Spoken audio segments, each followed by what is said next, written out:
Yang Abiyah pegah bunuh Abi Hanafiyah. Nyo Abi Hanafiyah nyo ayah tuan daripada Abu Nadid. Abu Nadid igaknya nebut idi ba Abuya dan nebut ba Abi Hanafiyah. Nyo sampai nyo tho ne Abu Bakongan. Tho ne Abu Bakongan, ne Abu Bakongan umum ganyan meninggal me hana salah lungingan tertu leblah tu. Ban mentang meninggal.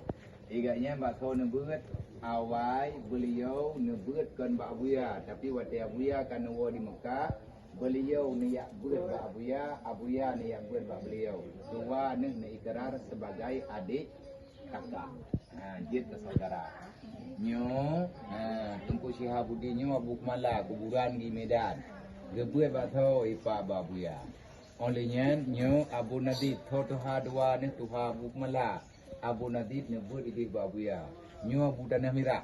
Dayah Darul Ulum Tanah Merah. Mbak Tho nebut idi Mbak Abuya. Olehnya nyo empat, nyo Abu Tu belam belah di. Pan nebut Abu Tu belam belah di, Abu kok jai tempat nebut. Dodo Abu ni buat tadi ulabuhan haji. Mbak Tho nebut ipa Mbak Abuya.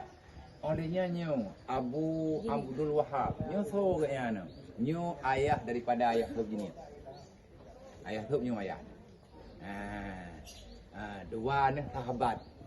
Jamun Abu tu nak buat inoi balai hame. Teman Abu Babu Salam.